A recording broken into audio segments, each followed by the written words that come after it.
Alright, so I have to put a waistband in this custom pair of tights that I'm finishing up. Ta-da. So I figured I would do a video on how I put this waistband in. Real quick, things you're going to need. Your tights, of course. Your waistband. This is a 1.5 inch athletic super stretch elastic. I just get mine from Joann's, but you can order online too. And then measure wise, let's see if I can lay this out and get it for the video. Might be hard to see, but I take mine and I measure it out after everything's together across, and I usually take a few inches off so it gives it a little bit more pull, and the elastic snaps in place when they put them on, so that way they're not falling down. And then we'll put a drawstring in this too. But when I do mine, I take about 1 inch or so off of each side, so that gives you roughly 3 to 4 inches short on your elastic compared to the waist. I just laid out flat, measured that way. And then I already did this part of the prep and then decided to do a video. You can see here, I just do a wide zigzag stitch and butt the ends of them together and run it through the machine so it keeps the elastic together. Some people overlap their elastic. I just butt my ends together. I like it better that way because it doesn't make it as bulky. So real quick, things you're going to need to do this, the way I do it anyway. Scissors, of course. Some kind of marker or marking pencil. I usually use a Sharpie or just a pencil. And some pins. Some people do this without the pins. I like to use the pins just to keep some stuff in place, especially working with stretch fabrics and anything slick. So when I mark my elastic, I will fold it in half so I have the one seam I sewed together and then the opposite seam, and then I will mark that with the Sharpie so I have a line, and that gives me one of my pin points. And then I will put those two ends together like that, which divides it in quarters, and then I'll mark my other ends so that way I know where my half and quarter marks are. So now I have basically where I'm going to pin the elastic to the sides and to the front and back seam. That keeps it even going around. If it's a big waistband or you want to, you can divide it even more and fold that over and do it to where you have 8 marks instead of 4. I might do that because these are bigger. The guy making these for is kind of a bigger guy, so it's a good size set. But that'll give you a good point for your elastic to where you have spots to pin. And then you can do the same thing on your tights, leggings, whatever it is you're working on. This is just the way I do this. But then when you have your seams, you have your sides, which are pretty easy to follow, pretty easy to see. You line those up. You can put a little mark if you want, because nobody's going to see that once it's folded down. And then you can do the same thing on the material you're sewing it to and mark your quarters or 1/8 lines, and gives you your pinning marks. Like I said, these steps aren't necessary, especially if you're doing something small, but I like to do it just so I don't. I'd rather do it right the first time so I don't have to go back and do it again.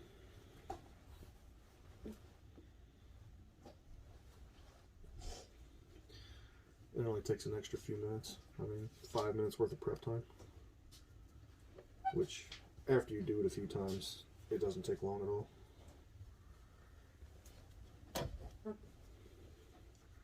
Some people also wrap these around like a big pillow or something like that and do their pins. I don't do that. You can, but I like to just do it with the markings and flip your tights inside out if you haven't already, because you want the elastic on the inside. So turn your stuff inside out. And then I like to put the seam where I stitched it together on one of the sides, or the back. Probably do this one on the back actually.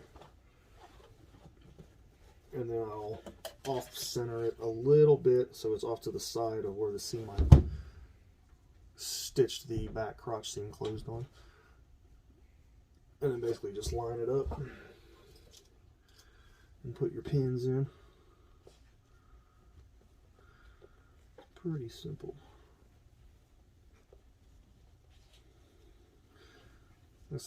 You can even do this without the pins if you have the markings, because you can just line up your hash marks and just grab your material and your fabric and your elastic, as you're sewing it, and stretch it that way, because you're going to stretch this as you run it through the machine so it lays flat and even. But just out of habit, I like to pin everything down. Had a few mishaps not pinning stuff down, so I'd rather avoid that. Once you get this process down, you can legit do this in like 5 minutes or so. It doesn't take long. Once you get good at it. If it's a smaller pair, like I said, I won't even pin it, or I'll pin it in 2 places just so I have a starting point. But with this being a bigger pair, or if I'm running it through a serger, but my serger's in need of servicing, I gotta fix it.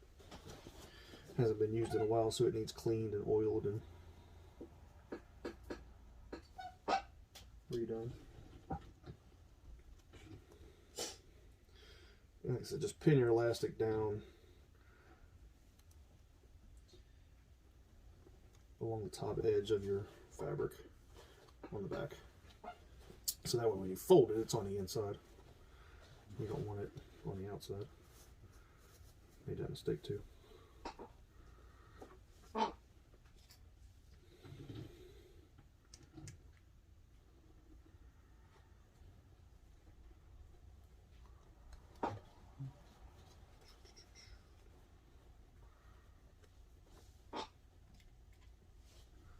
Pin. Well, this material's layered, so getting it through the machine here, see how it does. This is a quilting machine, usually does pretty good, but this is kind of thick. So, alright, so we got everything pinned down. And the way I did this too, once I run the elastic and when I fold it over, this actually has a small lip, which I just had to measure it right, which you'll see, this gold, you'll see about a 1/2 inch of it at the top of the waistband that'll show for this design, that matches the bottom little 1/2 inch trim. So I did that for a reason. I wanted this waistband to be sturdy, not too thin, and I wanted to make sure I had enough overlap to make this look good and it all flow together. So now, some people will take and fold this all down and do it all at once. I like to do a basting stitch. So I'll take my machine, keep it on that wide zigzag, and I'll make the stitch length kind of long, like a 3 or 4. And I'll start on the back seam. Color of the thread wise, it's not a huge deal. I'm using a clear thread at the top and a black thread in the bobbin, because nobody's going to see this particular stitch anyway. When you top stitch it down, you might want to match your thread up depending on what you're doing.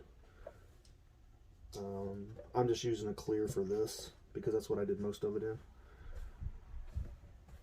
Just one little extra step as far as the zigzag stitch to baste it down might seem like an extra step, but it makes things a lot easier in my opinion.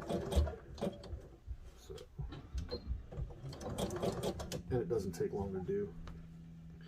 Like I said, the whole process, once you really get it down, you can do this in probably 5 minutes.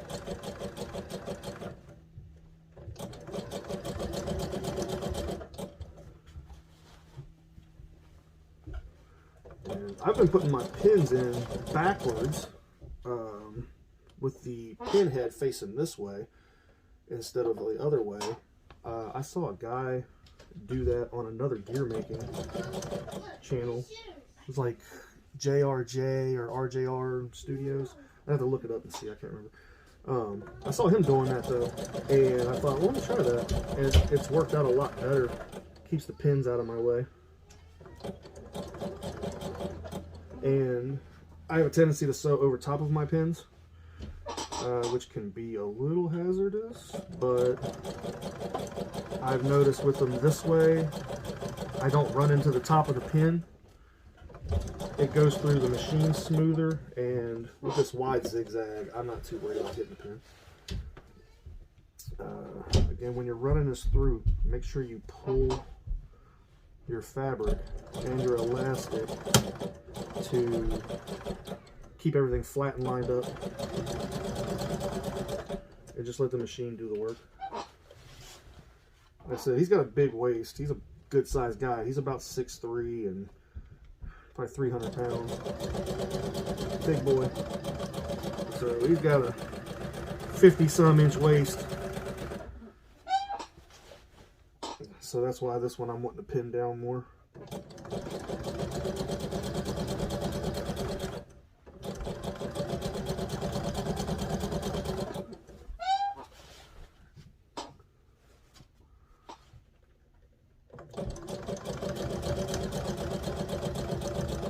And you know, with this, I'm not even pulling my pins out. I'm just going right over top of them. I'll pull them out when I go to flip the waistband, but I've just kept them in and kept them in place. And then as I come to a pin, I'll grab this point right here, hold it so it stays in place. Keep it flat, flush, and it gives some extra pull to the elastic. So when he puts the tights on, they kind of are a snug fit and don't have to worry about them falling off of him.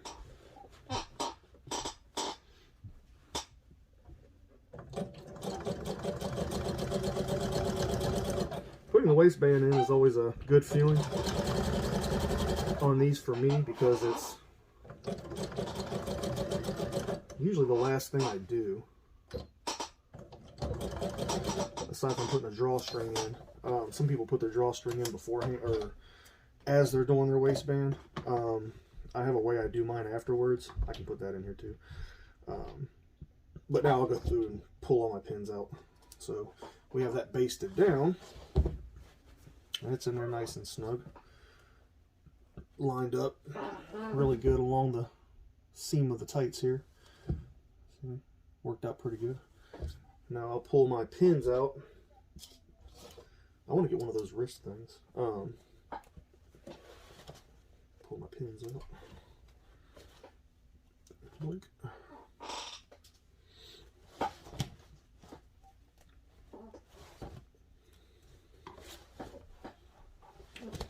Get them on? Yep, got them on.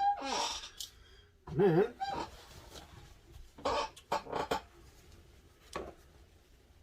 I'll flip this down, and I often pin mine back down. So when I flip mine over, I'll push it snug and I'll find my seams, at least the corners, at least the 4 major points, and I'll pin it down to there. Just because I want a pull point. I want a point that I can grab and pull and keep everything flat. And I don't want the seam to stray and be uneven, especially if I'm folding it over on top of itself and I'm going to have this. So don't ever put your pins in your mouth. It's a bad habit of mine. Yeah. So I like to fold these over and do that, and make sure I have a good snug spot for my waistband.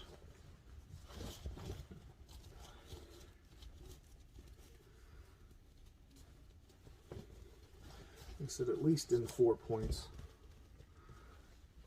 front and back, and the waist, sides of the waist. Now with this folded over, it is going to be kind of thick, so hopefully my machine doesn't have a problem with it. It shouldn't, but we'll see.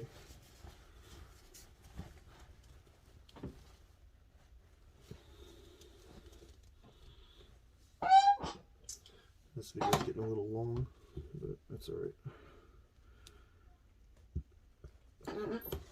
So we have our waistband all pinned down in 4 spots. Should be good to go. Should be good there. And then when we do this, we'll pull it, keep it snug and taut, and run it through the machine. So I have black in the bobbin. I might need to change that, because unless I stitch it the other way, which I don't really want to do, so I may have to switch that out. That way it matches. So let me pause this for a second. I don't know if I have green or not. So one thing I almost forgot.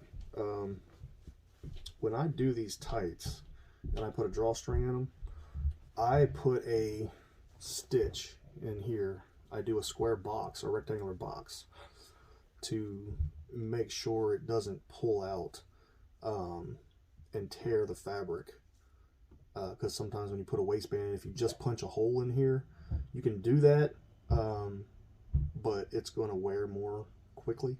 So what I do, let's take this pin out, and sorry, you need your marker again or pencil or whatever. I take and I find a good spot, so try to find a midpoint in your elastic, and I draw about a inch or so and a half box on each side, so I have roughly a 2 to 3 inch rectangle on the sides here, or in the center, okay, like that. It's a small extra step, but quality wise I think it makes a big difference. And then I lower my stitch length and width to something kind of small, and I line it up on those lines in the front, or on the elastic, I mean, in the back, because you're not going to see this looking at the tights from the outside. So whatever color you're doing, you do it in, no big deal. But then I'll do a stitch around that box. And again, this isn't something that's necessary per se, but I try to make a high quality product, and this is just something I like to do extra on mine. A lot of people have grown accustomed to it also when they get gear from me, and I do it in my own tights a lot of times. So people spend a lot of money on gear.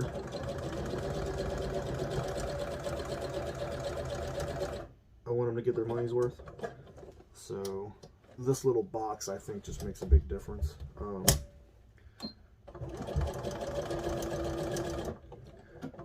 Another tip that will save you time: learn how to sew backwards. The reverse button is a lifesaver. Especially if you're working with bigger stuff, it's cool to be able to just sew backwards and hit the reverse button and go over a small part instead of having to fight the machine. Okay. Double stitch that. Okay. So let's pull that back out here. I think. Okay. when you're working with transparent elastic too, keep your presser foot down so it doesn't go all over the place. Trim off your excess. So now what we have, you can see it better from here. Gotta trim this. So now what we have is a small box like this that will help keep our drawstring in place and keep it from ripping out. And then I have a hole punch, just a leather punch, and I will go in and put the hole right in the middle of the box there. Punch that. And punch that. I might make this a smaller second video. So, and there's that. This is thick material, and then when I put my drawstring in, I run it through the elastic also, not just through the material. So mine goes in the elastic and through the material, not just through the spandex. So when I run the drawstring, it'll go through here also. So it gives it more support. But this little box has really made a difference in a lot of projects. So now when I fold it over and you look at it from the inside, you've got this. Sometimes I'll make this stitching a little tighter, but this works. I tried straight stitching it one time and it looks good, but I've noticed when you stretch the material, it has a tendency to pop sometimes. So I just do this little zigzag. So, and now we can go back to what we were doing. Which we can put our pin back in.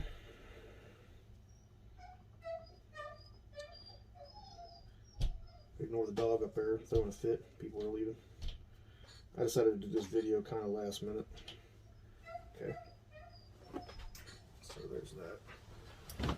I found a green bobbin material or bobbin thread that I can use, but it's not, I don't know if I like it. It's not exactly the same dark green, so I might just use the black and say heck with it.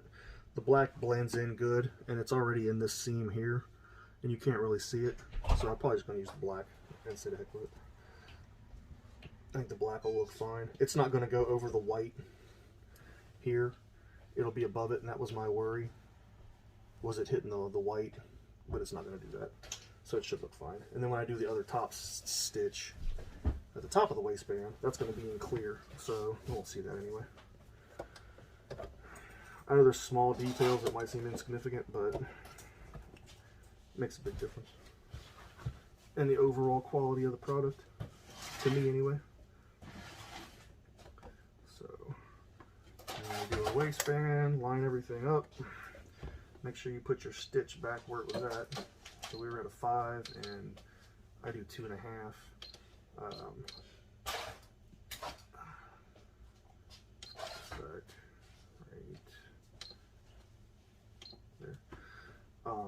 I use, so on my waistbands, either one works. I like to use this stretch zigzag stitch that looks like several dots of stitching in a zigzag on the machine. It's stitch number 8 on mine. It's different on every machine, but it's a common stretch stitch for sports material. It looks good, and it's less likely to pop, even compared to a standard zigzag stitch. I like it, so that's what I'm going to use on this. And it doesn't skip as much either when you're going through thicker materials. So to me, it gives you a cleaner stitch. It can take a little while longer to go through the machine,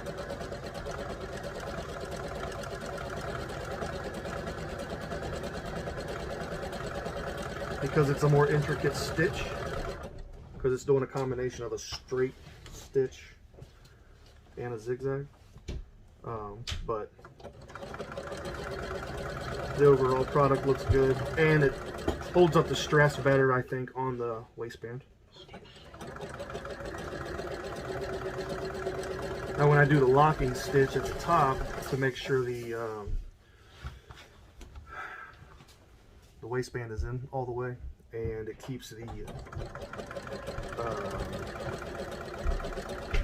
drawstring from rolling up over top of the waistband, I do that with just a regular zigzag stitch, like a wide zigzag, a long zigzag stitch. So theoretically, both stitches being the same isn't a bad idea. This is just what I found I like in my style of stuff.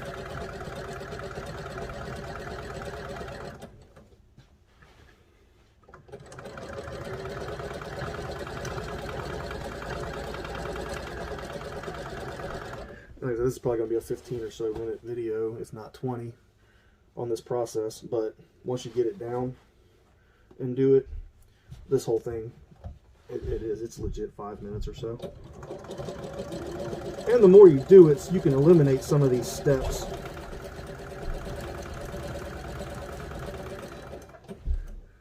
Especially if you're doing it for yourself and you're not worried about being OCD on the details. I know on mine sometimes I'm not super worried about if there's some skip stitches or it's perfect, but if you are,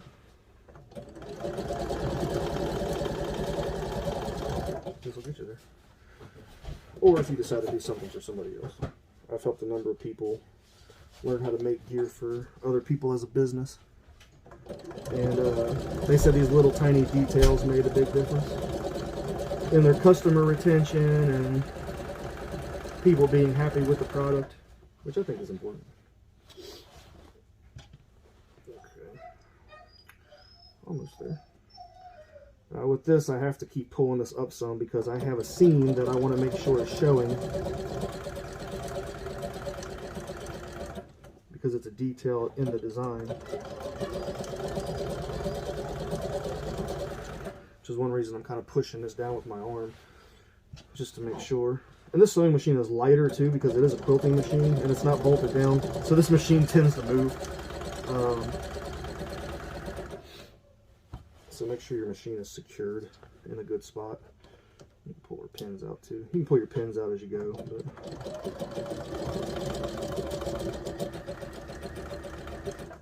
I like that stitch too, that stretch stitch.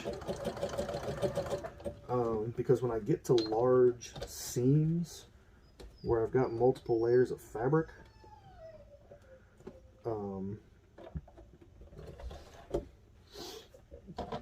it just tends to sew down better and not bunch up and look bad or skip or anything like that. So let's cut this. And this seam is in the back, so you really won't see it a lot. So when we're done, now we've got this, and once you put them on and that stretches out, it should look nice. And it's a good clean stitch. Now what I'm going to do is go along the top here, and I'm going to do it the other way because I want the clear on the top. I don't want the black on the gold because that'll really show up. I don't want it looking like that on the top where you're going to see it. Again, it's a small detail, but I think it does make a difference. And if you're trying to do a decorative trim, the last thing you want is some weird contrasting thread. You could do a gold thread on it too to match and make it really look good. But I've used a lot of transparent thread on this because there was a lot of detailing in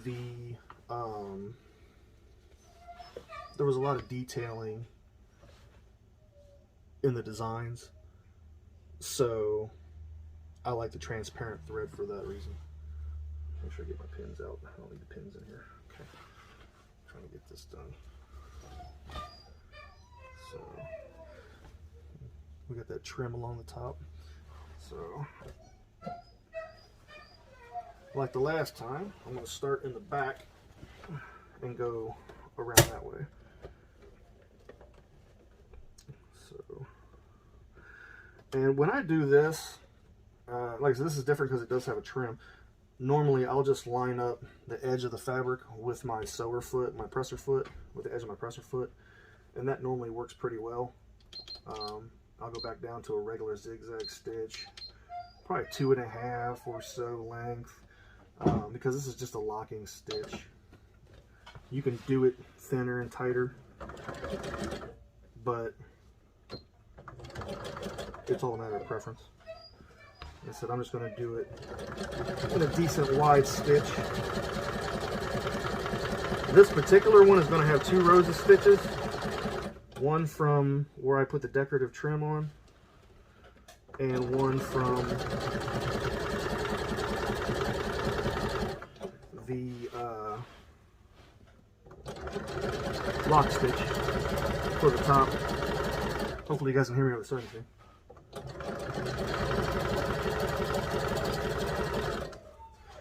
One key thing when you're doing this kind of work too, playing out your pattern and your design, so that way you don't get any hiccups when you're sewing. This stitch here though will help it lay flat too.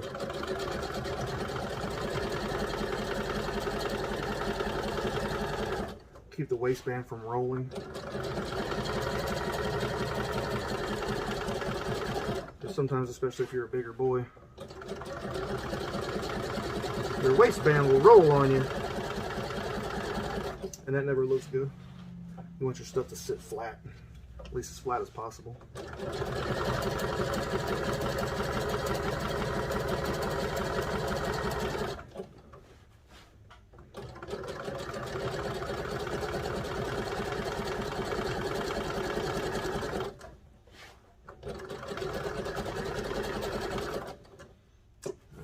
To the end of our stitch here.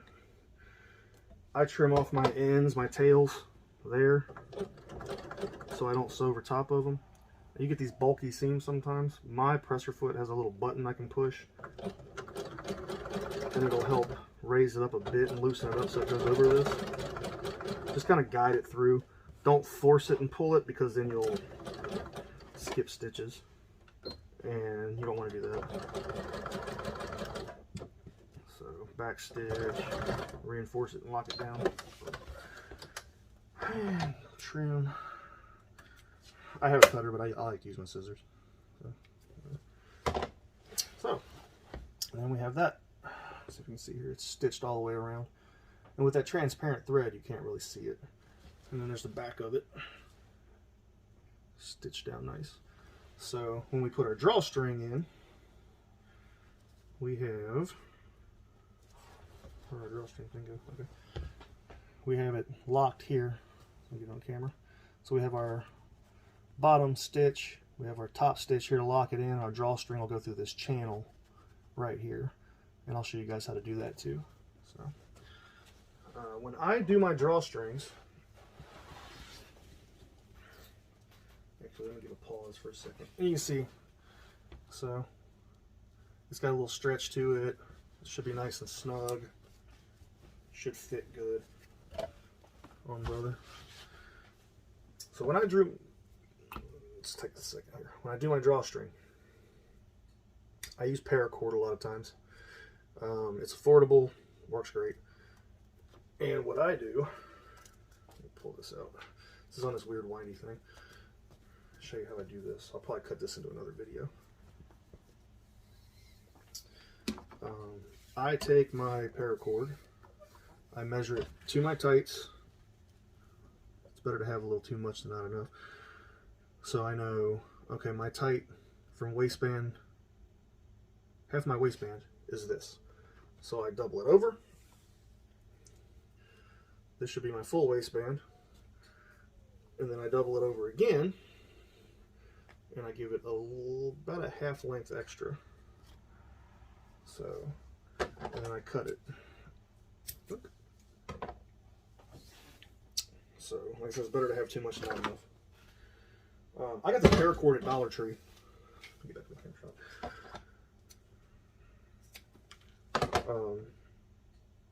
In the automotive section, they have it. It's one of the best places I found to get it. I pull the white cording out because it's a pain. and I found it ties better with the white cording pulled out for what I'm using it for. And then you can keep it to use it for something. I just throw it away. Now, how do I run my drawstrings? I would recommend singeing the ends of this too, but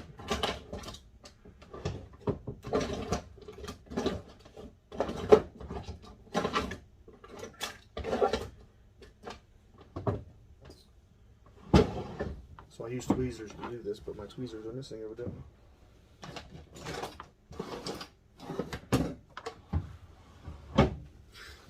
Let me find my tweezers. I'll show you how I do this. Okay, found my tweezers and my lighter here. So once you cut your paracord, it's going to be frayed a bit. I would melt that down so it doesn't fray. It's going to be hot, so watch that. And then I roll mine a bit so it makes a nice little point.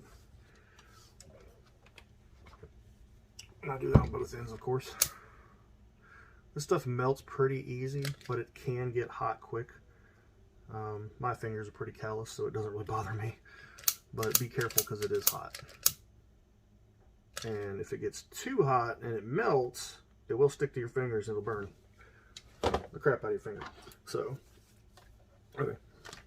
So when I run my drawstring, some people do this beforehand, some people do it after, some people do it with a safety pin, a wire. What I found works for me, and this is just me, and this is something I can take anywhere. I get these cheap tweezers from Dollar Tree. You can get them in a set. This one has a little bit of an angle to it, and they make one that's straight. I have one that's straight that I like too, and I use that one a lot. I don't know where it's at. I think it's in my travel bag, so I'm just going to use these. But if you take your paracord and you just cinch it down in here and wedge it down in this, then you can take your tights or pants or hoodie or whatever, you can do whatever, and you can work that into the hole here. If I use the pointed ones, I point the edge up, work that through, and then ignore the dog in the background going crazy, barking at deer. So now you can work that through.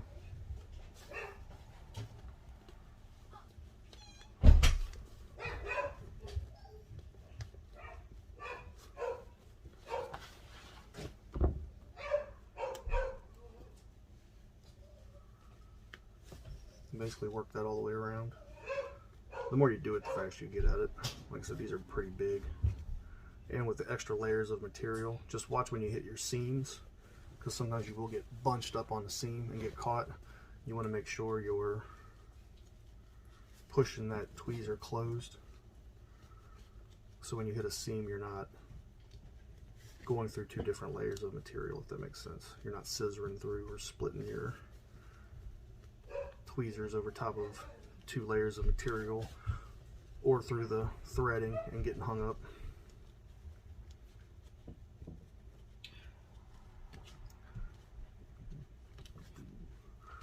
Essentially grab, pull. Anyway, so when you get to these bulky parts, sometimes they can be a pain, but if you wiggle it through there and work it through, it's usually fine. It's not too bad. And the more you do it, the more you'll get a feel for it.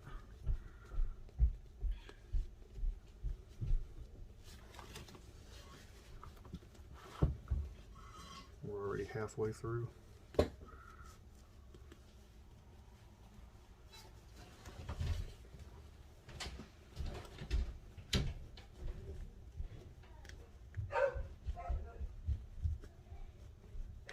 I'll edit this down so you don't have to watch the whole part. It is interesting to see how long it takes, though. Like I said, sometimes it takes a couple seconds. This is thick, so it's taking a little longer. And it's a, figure this is a 54-inch waist, so I'm pulling a lot of material. think it's what the measurement was, 54 inches. For anybody watching wondering why I'm doing this in a mask, I wrestle. If you haven't watched any of my other videos, and I wrestle in a mask. I've wore this thing for 20 years almost. Well, over 20 years now. So, keeping in line with the tradition of the channel, I'm wearing it.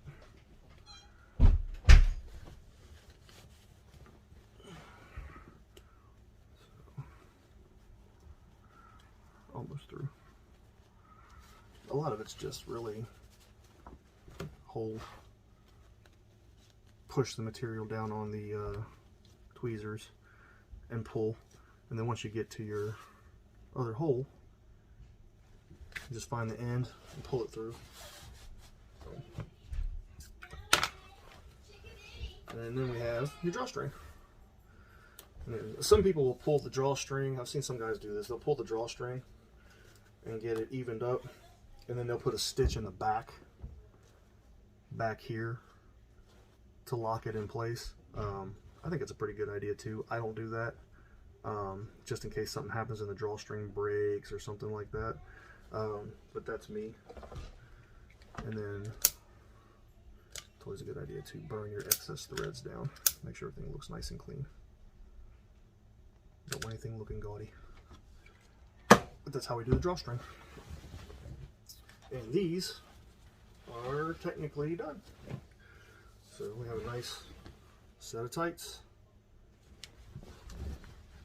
Design on the side. These are based off of, I believe, Cody Rhodes' design. I don't know, from what I understand, but they came out pretty nice. So, on to the next project.